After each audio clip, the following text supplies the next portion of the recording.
Part 1. Arrival in Tombstone, the dust-choked welcome. You tumble off the groaning stagecoach, bones rattling like castanets in a funeral dirge, onto Allen Street, the sun-baked spine of Tombstone, Arizona, in the blistering summer of 1880. You're a greenhorn prospector, fresh from Colorado's silver veins, clutching a busted pickaxe as if it were Excalibur, and nursing a mad hope that these parched mesas will cough up fortunes. Before we get into it, please consider liking and subscribing if you enjoy this video. Also, I'd love to hear where in the world you are listening from and what time it is there in the comments. So, back to your Tombstone endeavors. Immediately, the omnipresent dust greets you, an abrasive ochre haze that slams into your lungs like the breath of a steaming furnace. It coats your hat, your shirt, your sweat-drenched hair, transforming your crisp collars into gritty carcasses in the blink of an eye. The air tastes like old gunpowder and donkey droppings. Welcome to the arse end of nowhere, pilgrim, where the sun feels like God's own branding iron, and the only silhouettes offering shade are the vultures wheeling overhead, waiting for fresh carrion. You reckon you wouldn't last 2 sunburnt seconds here, and not just because the desert heat could fry a skillet of bacon in your boots. Tombstone has 1,000 slow, subtle ways to kill you, and they're all lined up, whistling to be next. Before you stroke out from heat exhaustion or get shot in a saloon duel, let's rewind the reel. Tombstone wasn't carved in legend overnight. In 1877, Ed Buckskin Schieffelin, the grizzled prospector with a wild moustache and an eye that burned like a smelter, trekked into the Dragoon Mountains, Apache land soaked in blood and lore. His own buddies scoffed, betting he'd unearthed nothing but a grave. "All you'll find is your tombstone," they sneered. But lightning strikes twice only in the movies. Buckskin hit a vein of silver so rich the rocks themselves glowed in moonlight. In a defiant flourish, he christened his claim Tombstone. Word spread faster than a prairie fire in October. By 1879, a ragtag settlement sprang up around that first mine, proliferating like mesquite after a thunderstorm. Prospectors poured in, Americans, Irish wheelers, Chinese coolies from the railroads, Mexicans following ancient routes, and even a handful of Britons in stovepipe hats, drawn by broadsheet ads promising easy wealth. When the tough nut and contention shafts gushed silver, the town minted $85 million worth of ore, enough to drench London's elite in diamond tiaras. British magnates sank money into Arizona like locusts devouring a wheat field, dreaming of colonial returns to rival their African diamond pits. Within half a decade, Tombstone swelled to 14,000 souls, a hodgepodge boomtown hewn from splintery boards and feverish ambition, where saloons outnumbered churches 10 to 1. But here you stand, in the raw heart of it, long before railroad ties clanged into place in 82. No iron horse to bring you water or whiskey, just stagecoach trails that snap axles and spines alike. The coach ride up from Benson, 25 dust-choked miles to the southwest, would have jangled your teeth loose. Days spent bouncing over rutted tracks, wind driving grit through every seam in your clothes. Dust storms erupted without warning, whirling cannons of sand that smothered visibility and settled in your nose until you sneezed sputum colored like hot chocolate. Bandits slithered through that haze, renegade Apaches wielding bows and lances, or white devils like Curly Bill Brocious, his name whispered in cattle pens as a man who filched herds and spilled blood with equal relish. Curly Bill, an outlaw for hire, rode with the Clantons, rustling Mexican cattle on both sides of the border. Should you arrive without an arrow in your backside or a bullet hole in your hat, count yourself lucky. Standing now on Allen Street, the ground beneath you is a shifting mosaic of dust and manure. When the rare cloudburst hits, the dirt turns into black, knee-deep muck that sucks horseshoes and boots alike into its mire. Flowing water is a myth here. In drought, the street is a bone-dry cauldron. Horses drop steaming piles like confetti, and nobody bothers to shovel. Flies swirl in buzzing clouds. The sun, a merciless bastard, heats the air until it shimmers with hallucinations of oases. In July, the thermometer barrels past 110 degrees Fahrenheit. You swelter in your wool shirt, sweat pooling at your collarbone, smelling like spoiled meat by noon. But winter's no reprieve. Nights dive below freezing, and a cutting wind whistles through unchinked planks, turning teeth to castanets and blankets into nothing more than paper-thin shields. Your first adversary here is water. Tombstone sits atop parched earth, no rivers, no springs to speak of, only the capricious flash floods that race down narrow canyons, carrying away men, mules, and dreams in their muddy wake. To survive, the town taps a pipeline from the Huachuca Mountains, 26 miles southeast. But a barrel of water sets you back $1, an exorbitant price when you're living on $3 a day. Most dig from a communal well in the plaza, though that's a gamble with enteric hell. Mine tailings and who knows what else leach into the water table, turning your thirst-curing sip into a dysentery baptism. You grimace at the smell, earthy, metallic, vaguely sweet, and still lug home 5-gallon pails to slake your throat. If you find a cistern at a boarding house, count your blessings, but watch for venomous spiders hiding in the sloshing water. Then there's the outhouses, splinter-littered shacks perched over yawning pits, swarming with rats and flies. One misstep, and you'll be knee-deep in humanity's refuse, nose assaulted by an aroma so vile it could unmake a saint. Locals joke that Tombstone's soiled doves, those working girls in the cribs along Maiden Lane, use that same water for everything. A splash of basin water for washing up, a swallow before taking a lover. One bad swirl, and you're courting syphilis quicker than a gambler courts cider. Love in Tombstone's a coin flip, they snicker. Heads, you're lucky. Tails, you're cursed with the clap. Hunger lurks everywhere too. No farms within 50 miles, only supply wagons that snake over treacherous trails. Merchants haul in barrels of salted pork, so tough it could snap teeth, sacks of hardtack that pass for bread, and tinned beans in dented cans. Fresh produce, a rarer sight than an honest politician. When the grass-fed steers wander too close to the smelters, arsenic-laced dust poisons their flesh from within. Eat that, and you're sicker than a mule on rat poison. Fungal scurvy steals up on you, your gums bleeding until you taste rust and iron. Prices make bankers blush. A single loaf of flour costs your entire day's wages. If Apache raids halt the supply chain or flash floods drown the wagons in some arroyo, you'll be gnawing leather to survive. One group of miners tried communal griddle cakes, ended in a brawl when 2 men dug their belt buckles into each other over the last slice. You, accustomed to 3 square meals, might starve within days. In Tombstone, begging's a one-way ticket to a face full of dirt or a bullet. Then there's the mine itself, the meat grinder at the town's core. You stake your claim at dawn, pick slung over your shoulder like a crucifix, heart pounding with hope. But once you swing that pickaxe, you enter a world of bone-chilling darkness and suffocating heat. Shafts plunge 1,000 feet into quartz-veined rock, corridors so narrow you can't swing your arms. Dynamite is both savior and executioner, too short a fuse, and you're splintered into confetti. The grand central mine fire of '83 still haunts local lore. 27 men entombed alive, only a handful clawing out through superheated smoke so thick it blindfolded them. 12-hour shifts in 120-degree Fahrenheit tunnels erode your will. You pant, every breath a rasping gulp of crystalline dust that carves grooves in your lungs.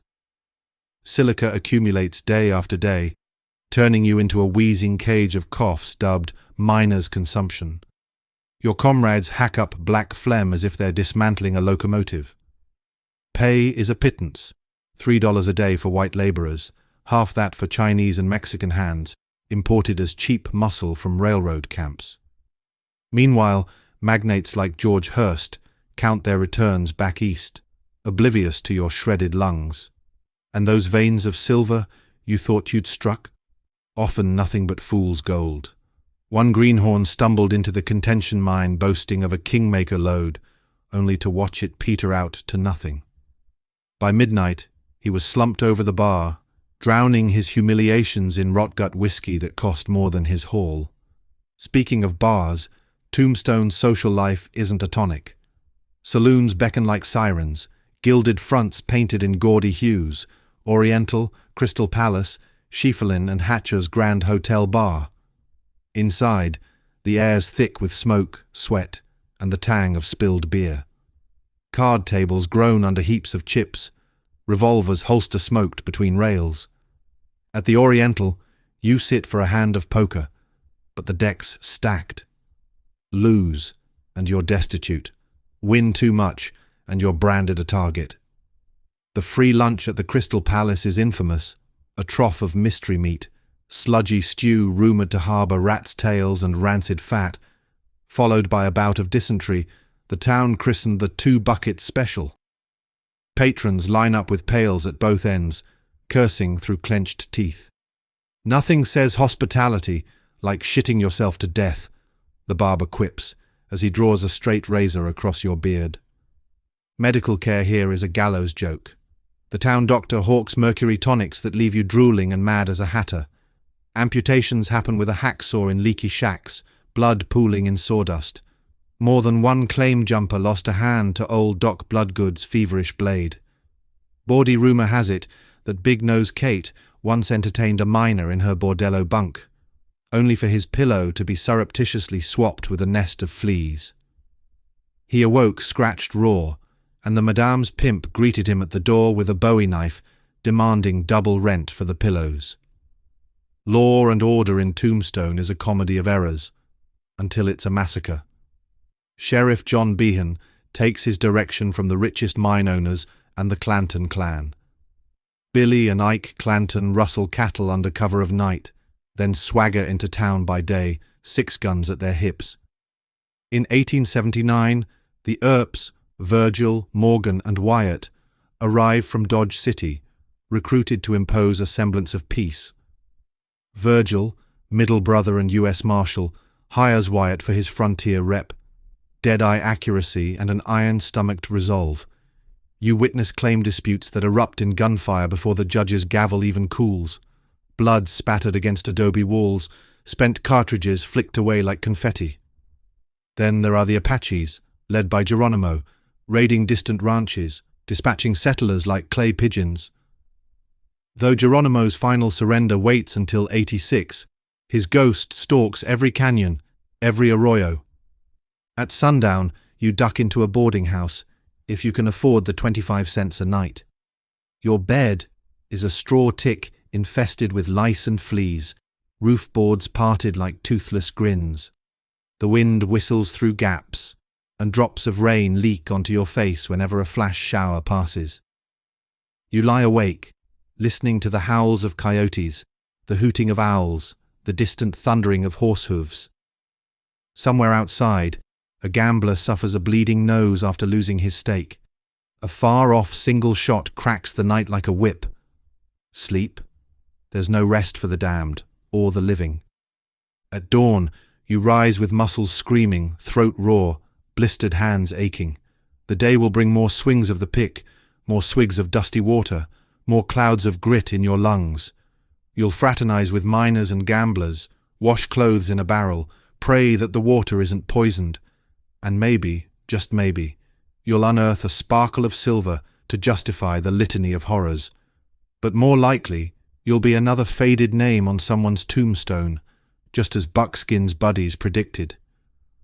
The Old West isn't the genteel tableau you read about in dime novels. It's a grinder of bones and spirits, a crucible where only the desperate and the reckless endure. Tombstone shows you the truth. You'll die slow, or you'll die quick, but you'll die. And until that reckoning comes, you'll cough black from the mines, dodge the Clanton gang, barter with snakes by the barrel, and gamble your soul in saloons packed tighter than a coffin. Good luck, stranger. You're going to need it. Part 2. The Daily Grind. Mining, Misery, and Mayhem. You rouse yourself before the rooster even thinks about greeting dawn. Your flophouse bunk smells like old boots left in a field for a month. The straw mattress a cruel joke worthy of a drunk's punchline. The wind whistles through gaps in the walls, carrying the faint promise of silver. Or maybe it's just dust motes playing tricks. A distant cock crows once, twice, and you swear it sounds like a miner's pick gnawing on your eardrum. Welcome to Tombstone, Arizona, the place where dreams of easy riches turn to the hardest, most back-breaking reality this side of hell. Breakfast is a spectacle of despair. You drag yourself to the communal table where stale hardtack lies in clumps so tough you could bob for apples in it. The coffee is as black and bitter as a prospector's soul after a month underground, and you gulp it, knowing it's the only thing standing between you and hypothermia in this dusty hellhole. Every swallow reeks of rancid beans, but it's liquid ambition, fuel for another day in the ear-splitting heat. By the time the sun peaks above the Dragoon Mountains, the thermometer is already flirting with 100 degrees Fahrenheit. In half an hour it'll be 3 digits for sure. Heat so oppressive it turns your sweat into sandpaper. You shoulder your pick and head for the shaft, joining a ragtag line of men in threadbare coats, stained boots, and faces brighter red than a fresh wound. Every man wears hope on his sleeve, or what's left of it. For $3 a day, you'll scratch at rock for 12 hours, chasing veins of silver that seemed fatter on the map than they do in reality. The ground yawns before you, gaping holes like giant mouths waiting to swallow flesh and bone. The tough nut and contention mines aren't mere pits, they're vertical empires carved into the desert. Their shafts plunge 1,000 feet into granite so unyielding it laughs at your hammer. You wonder if the rock even feels your pain. Above ground, British investors, champagne-soaked gents with waistcoats spoiling for a colony, have poured money like ale at a wake. Rothschilds and consorts see Tombstone as another diamond mine in Africa, not caring if local labour chokes on dust. The descent into darkness is a baptism of misery. Your carbide lamp sputters to life, casting a jaundiced glow on walls slick with sweat and fear. The air is alive with silica particles, each breath a gamble that your lungs won't end up glass shards. At 50 feet down, the temperature tags along with the riskiest punch, suffocating humidity that makes every movement an Olympic event. You hack at the face, sending rock chips flying like shrapnel. Each swing is a promise of pay or permanent injury, whichever comes first. Cave-ins are part of the service. In 1883, the Grand Central Mine trapped 27 men in a furnace of smoke and fire, their screams ricocheting off walls until all fell silent. Today, you tiptoe around freshly cracked timbers, praying the foreman's skeleton key of safety isn't just a superstition. When it is, you'll either be buried under rubble or blasted into smithereens by your own dynamite. The fuse hisses like an angry rattler, one miscalculation and you're confetti in rock. A man ahead of you lost both arms and quipped, "Least I won't have to clap for bad shows no more." You'd laugh if your ribs weren't aching. Dynamite disasters are seasonal entertainment. There was that camp down the valley, proud of its nighttime nitro shows. One dark evening they let off a grand blast, or tried to, and blew their privy sky-high, raining human debris on the neighbour's tent. Survivors called it the Great Toilet Tornado, but you'd be retching rather than joining the amusement. When monsoon season hits, shafts become waterslides to the underworld. Rains send torrents down tunnels like angry rivers. Men drown in the dark, their boots floating past you as you scramble for higher ground. The 1886 deluge ruined half the operations, bankrupting shareholders and leaving you scrambling for what scraps of work remain. Pay doesn't feel like pay. $3 a day buys you beans, bullets, and perhaps a prayer. Meanwhile, silver shipments bound east fatten bankers' ledgers. George Hurst's agents tally your labour as profit, and you're a line item in someone else's fortune. Accidents are daily, maiming is nearly routine. Curly Bill Brocious, outlaw extraordinaire, lost an eye in a blasting mishap before rustling cattle became his main gig. He said it was poetic justice. The Rock wanted vengeance. Lungs fill with dust so fine it etches your bronchial tubes like a jeweler's file. Silicosis creeps in. You cough black phlegm until your chest ignites like a forge. For the Chinese laborers, who get paid less and face lashings for stealing jobs, the stakes are even higher. They came on crippling railroad pay, then signed on for mining wages cut in half. Racism drips from supervisors' lips, but it can't drown the universal misery. You befriend Li Wei, a quiet man with haunted eyes and nimble fingers. He shares opium to dull the agony. A single pipe takes the edge off, but opium's a siren with fangs. Addiction gnaws at your soul until you're trading silver dreams for pea-sized nods of oblivion. Mining's like marriage, he murmurs through a haze of smoke, full of promises, but you end up buried. At dusk you claw your way out of the pit, limbs wobbling like broken table legs. Mud and sweat coat your skin, and your clothes stick to you like a second, far more itchy hide. You try to wash off the grime at a communal trough, but it's more of a ritual humiliation than cleansing. The water's tepid, scummy, and crowded with miners whose noses drip blood and who smell like failure. The night doesn't offer mercy, it offers vices.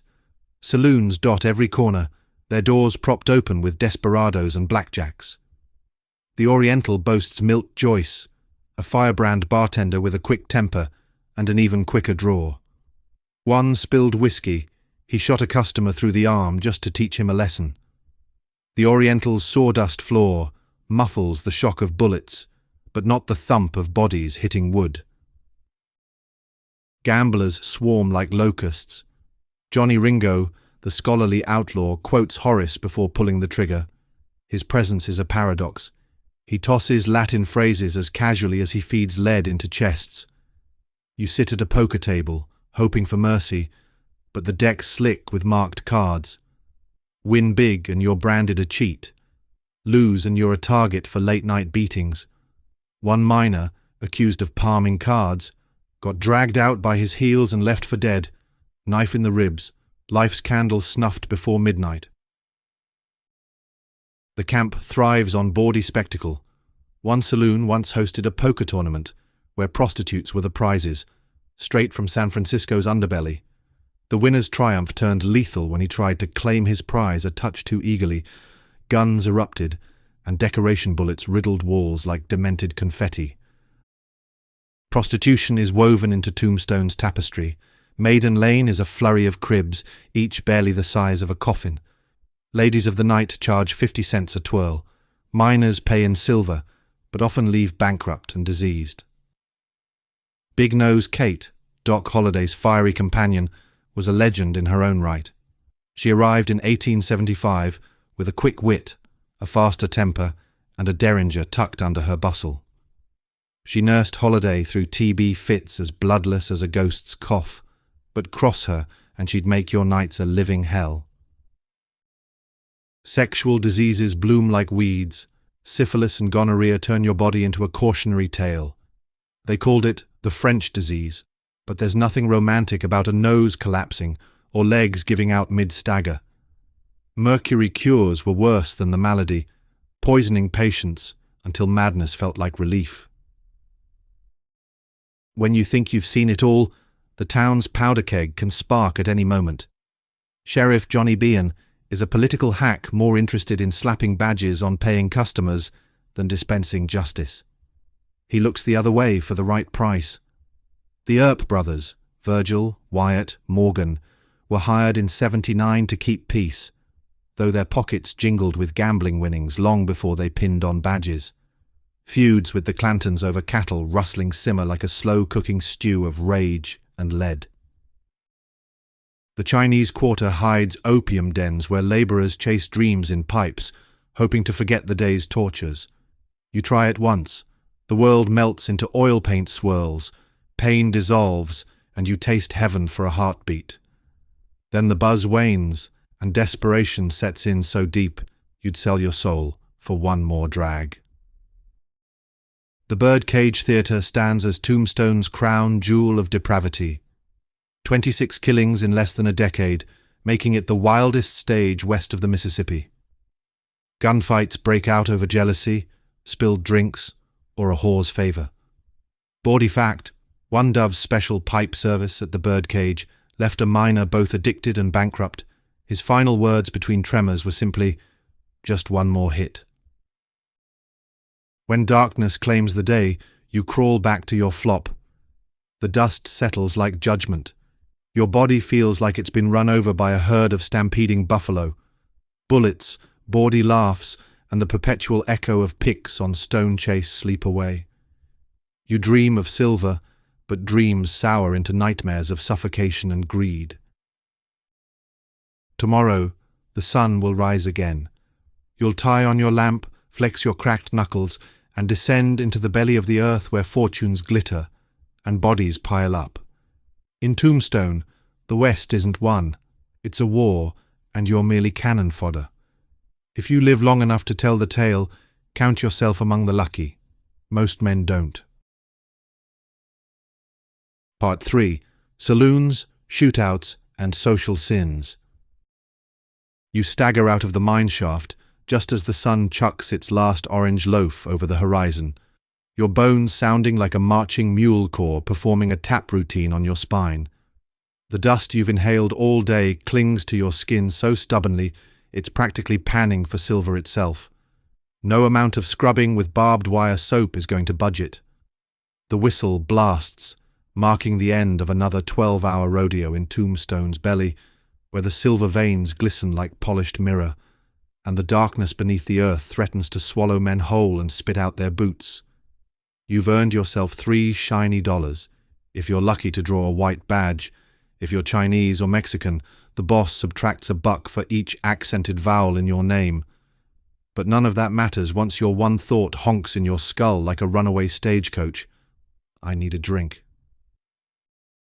Saloons glitter on every corner like mirages in a tumbleweed desert, promising relief in a frothing mug or a glass of rotgut so fierce you'll swear your tonsils signed a confession.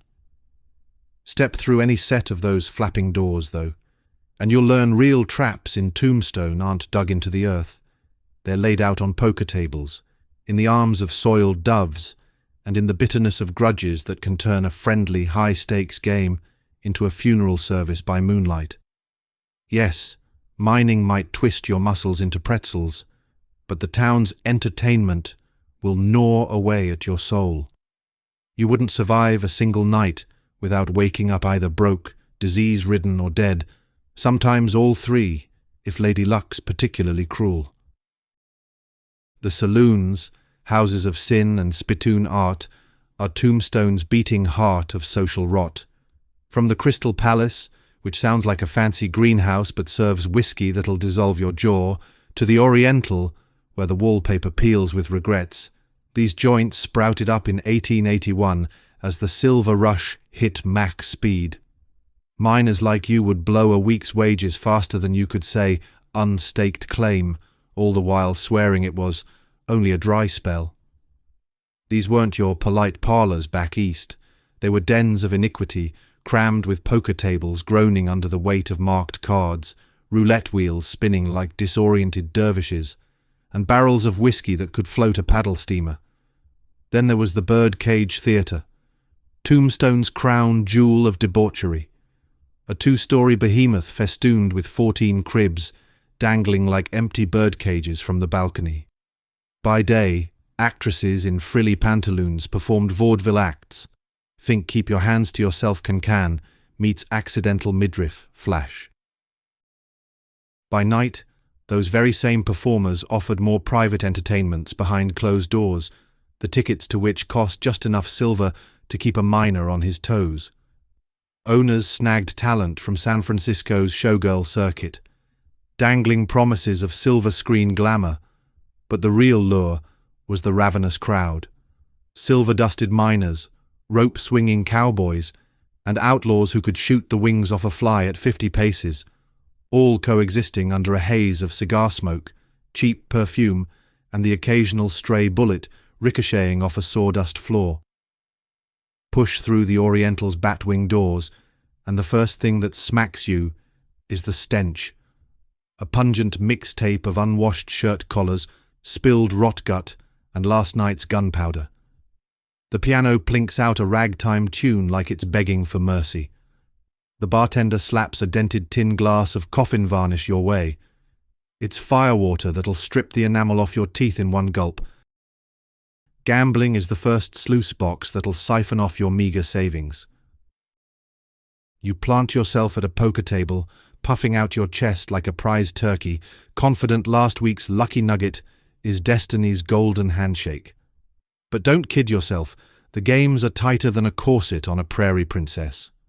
Poker reigns supreme, five and dime desperados wagering dreams with hopes of hitting the mother lode.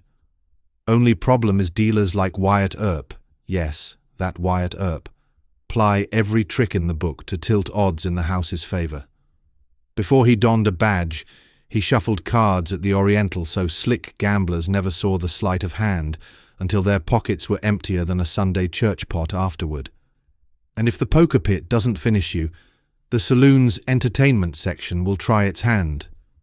The so-called soiled doves, prostitutes in tidy cribs down Maiden Lane, offer solace for 50 cents a pop, enough silver to keep your hands warm in a brisk wind.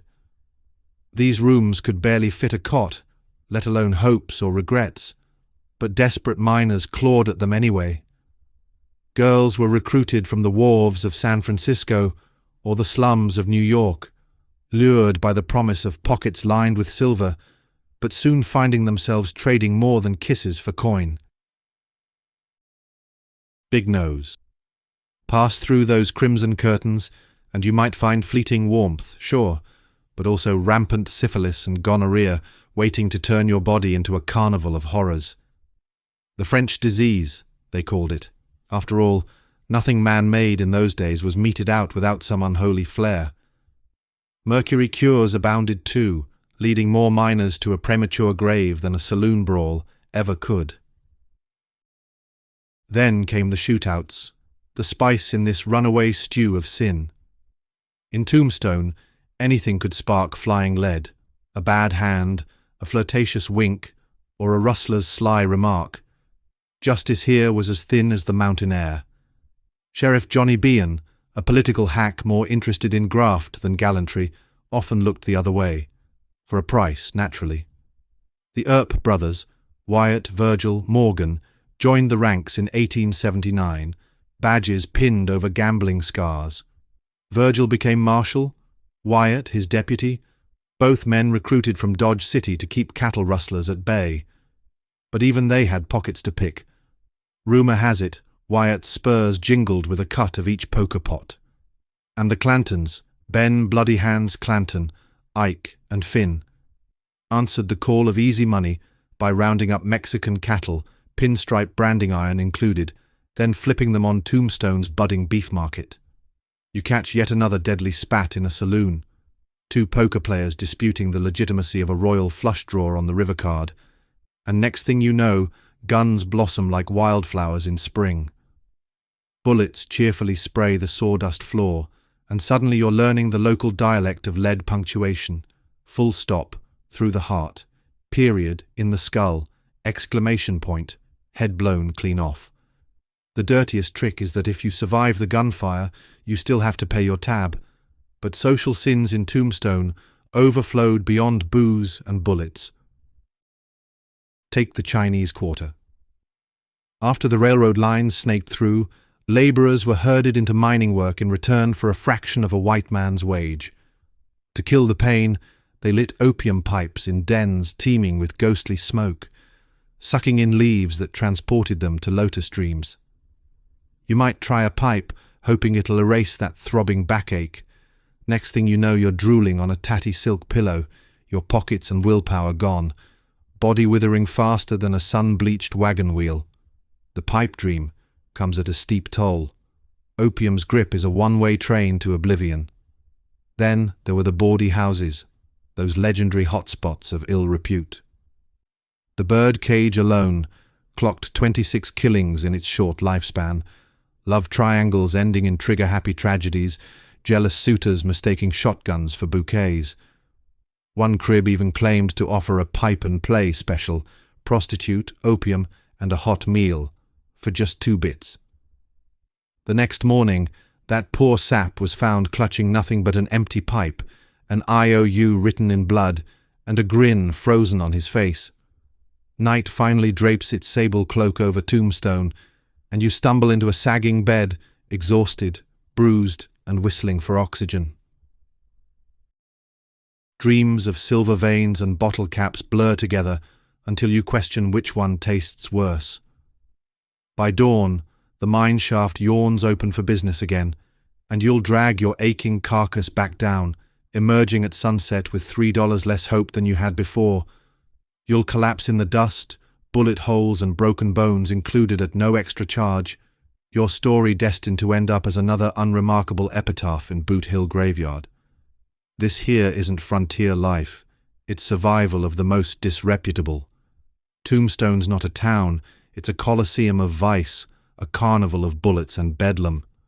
The West isn't won, it's fought, bled, and gambled away. And you? You're just cannon fodder, ready to be scooped up, gossiped about in saloon songs, and buried under a wooden cross carved by a gunslinger with shaky hands. Part 4. The Legends of Tombstone. You weave through the crowded streets of Tombstone, your boots caked with dust from the mines, your pockets lighter than your hopes after a day's grind that yielded nothing but blisters and broken dreams, only to stumble into the path of the town's legends. Those larger-than-life figures who turn everyday squabbles into epic tales of lead and lore, where a wrong word can end with you staring down the barrel of a Colt or swinging from a makeshift noose. These aren't the clean-cut heroes of your campfire stories, you see. They're gamblers, gunslingers and grifters, recruited to this silver-soaked hellhole for their skills in survival, not sainthood. Tombstone's fame isn't built on silver alone. It's forged in the fire of feuds that burn hotter than a branding iron, and you'd find yourself caught in the crossfire faster than a greenhorn loses his stake at poker. The town's a powder keg, and these famous faces are the matches, striking sparks that could light you up like a 4th of July rocket. One misstep, and your history, literally, buried in Boot Hill with the other fools who thought they could play the game. The Earp brothers are the first stars you'd bump into, strutting down Allen Street like they own the dust. Wyatt Earp, the mustachioed lawman from Kansas, rolled into Tombstone in 1879 with his brothers Virgil and Morgan, drawn by the silver rush, but staying for the chaos. Wyatt wasn't always a badge wearer.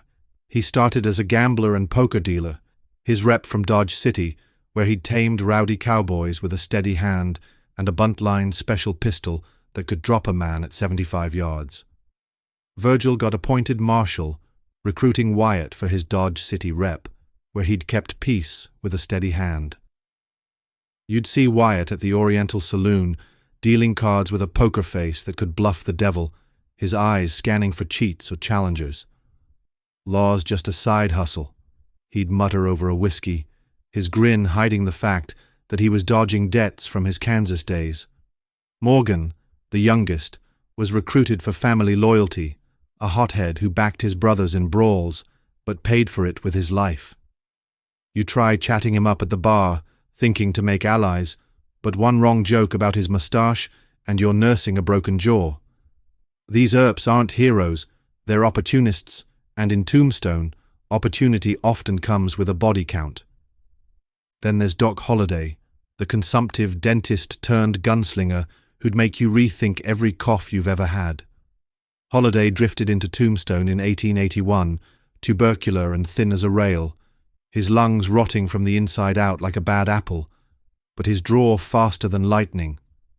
Recruited by Wyatt Earp for his unwavering loyalty and deadly accuracy, Holliday had saved Earp's life in Dodge City with a shotgun blast to a cowboy's back. He was a walking contradiction, educated in classics, quoting Shakespeare while coughing blood, his wit as sharp as his knife. "I'm your huckleberry," he'd say with a grin that showed teeth stained from laudanum, the opium tincture he guzzled to dull the pain. You'd spot him at the poker tables, his pale face ghostly under the saloon lamps, dealing death with cards or colts.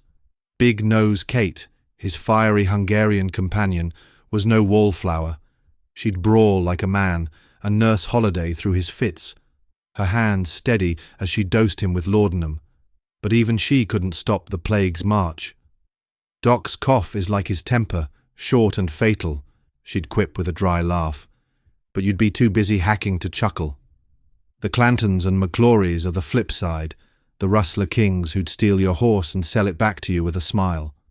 Ike Clanton, the mouthy cattle thief, recruited his brother Finn and the McClory brothers, Frank and Tom, for their ranching ties and willingness to run stolen Mexican herds across the border, a lucrative sideline in a town hungry for beef. Ike was all bluster, his feuds with the Earps starting over petty slights but escalating to blood. You'd overhear him in the saloon, ranting about those damned Earps, stealing his glory, his tone hiding a coward's heart. He'd talk big but bolt when guns drew. Curly Bill Brocius, the curly-haired outlaw with a laugh like a hyena, led the cowboys, as the rustlers were called, recruiting Johnny Ringo for his sharpshooting and intellectual flair.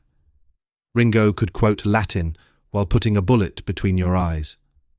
Curly Bill's crew terrorized the border, rustling thousands of head, their raids a bloody business that left bodies in the dust.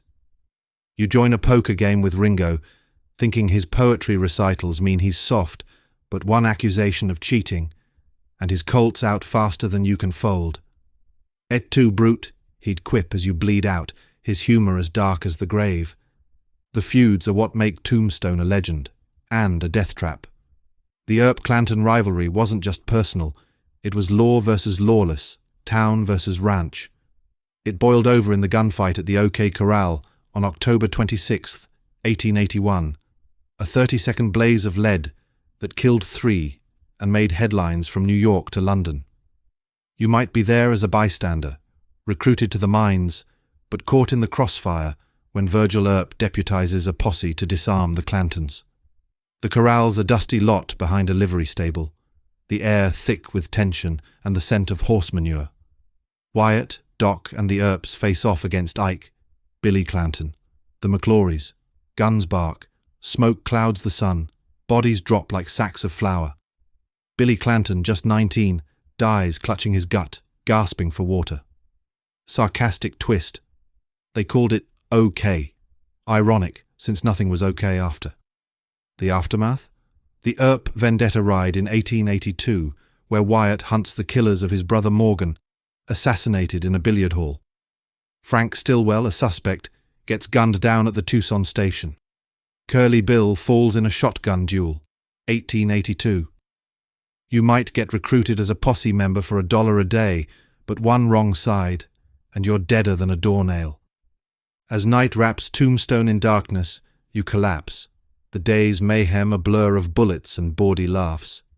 You'd break under the feud's weight, your legend nothing but a footnote in Boot Hill. Part 5. Disease, Decline, and Death. Why Tombstone would break you. You stumble out of the Birdcage Theatre after a night of poker and folly, your head pounding from too much rot-gut whiskey and your pockets lighter than a feather in a dust storm, thinking you've dodged the bullets, literal and figurative, that make Tombstone a graveyard for dreams. But as you weave through the dark streets, a cough racks your chest, deep and wet like something's clawing its way out from inside, and you realize the real killers in this town aren't the gunslingers or the Apaches. They're the invisible demons that creep in on the wind, turning strong men into walking skeletons and the boom into a bust that leaves ghosts wandering the empty shafts. Mining might break your body, feuds your spirit, but disease and decline? They'll bury you slow, with time to savor every agonizing moment. You'd think the silver rush was eternal, but in Tombstone, fortunes fade faster than a prospector's luck, and you wouldn't outlast the first chill wind that carries death on its back. The town's ailments were as baked into its bones as the silver in the rock, starting with the dust that never settled, a constant haze from the stamp mills crushing ore day and night, filling your lungs with silica that sliced them up like invisible knives. Silicosis was the miner's curse, a slow suffocation where you'd cough up black phlegm till your chest burned like a forge, your breaths short and ragged as a dying engine.